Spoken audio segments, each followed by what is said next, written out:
Making your child communicate his physical hurt or his sadness to you.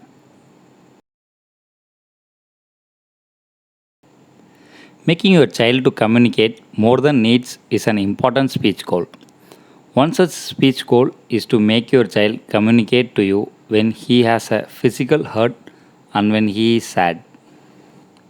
Before expecting your child to say something, ensure that you teach them what that something is. In our case, it is the word hurt or wound and sad. So take a picture of child wound, sad, and a picture of your child. Hurt or wound picture can look like any of the below. Search for the keyword child wound in Google.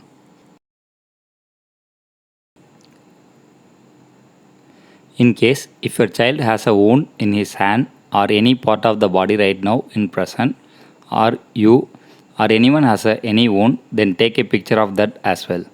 This kind of real picture will be more realistic and will be easy for the child to understand.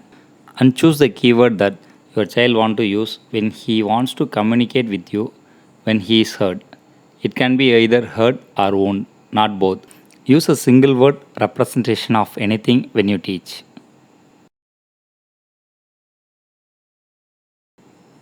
Sad pictures can look like any of the below.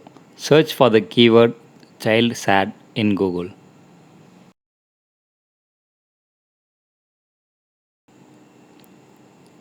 You also can take a real picture of your child crying to teach him that child is sad.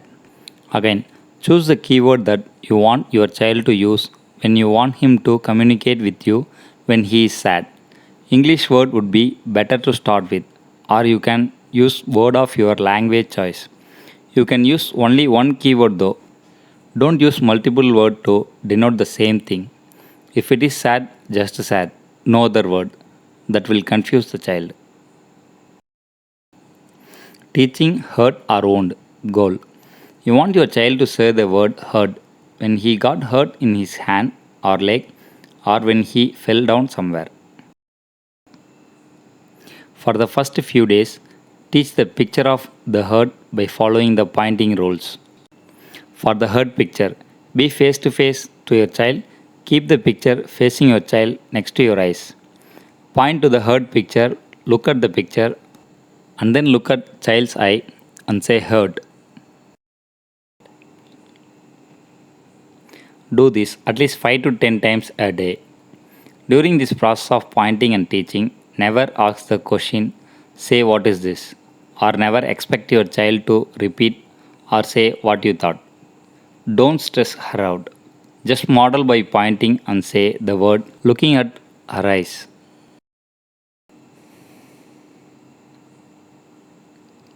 How to be face to face and at eye level. Lift your child if he is small or you bend down to his eye level and look at his eyes and say the word of the pig by pointing. Don't make this as a separate speech activity. Do this when he is playing or when he is sitting with you for a meal time.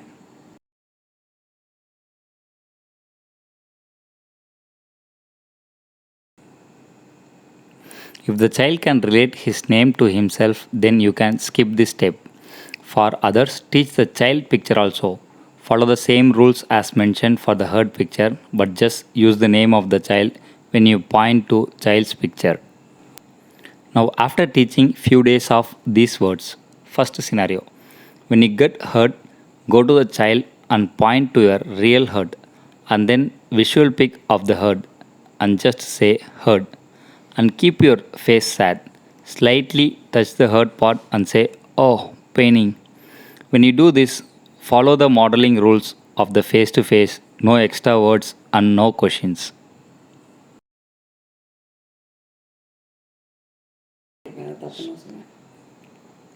Second scenario, when the child is hurt. Here, when the child is hurt, hold your child's hand and run to child's dad or anyone at home. And you just model what the child has to say. Example, the word hurt pointing at his real hurt. Look at child's eye and look at dad's eye. Follow modeling rules. Slightly press the hurt and when the child reacts, you say paining by keeping your face sad. No other words or even the name of the child should be used in this process. Just use the word the child wants to say. Keep the word same and don't keep changing it. After doing this for few days, when you take the child to someone at home when he is hurt, now just point to his real hurt and wait for few seconds. Look at child's eye with broad eyes to see if child is attempting to say. Don't use the word say what is this to the child. Just wait and watch if the child is attempting to say. If not, try to give visual clue by showing and pointing the picture of the herd, or give verbal clue by saying half of the word say her. Even if child attempts and tries to say her, clap and encourage him and you say the full word immediately.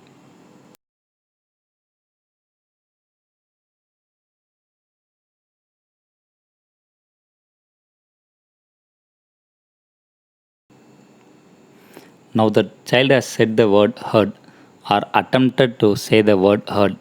Now you have to respond to that in an appropriate way.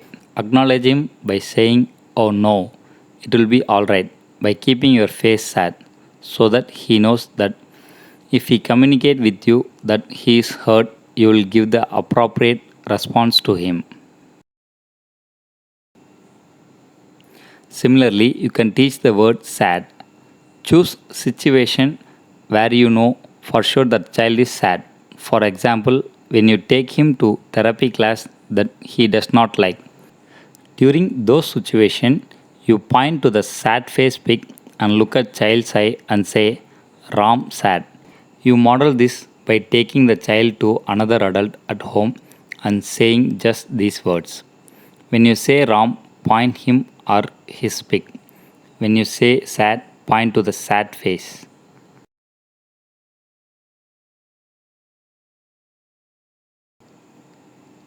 We'll put a detailed video on how to teach all emotions.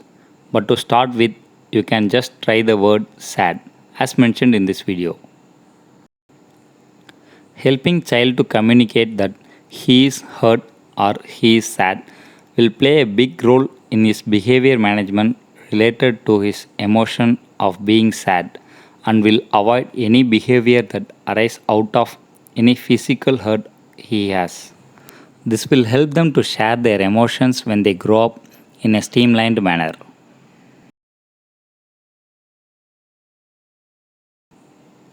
Thank you. Share with parents in need. Like and subscribe if you think the video is helpful.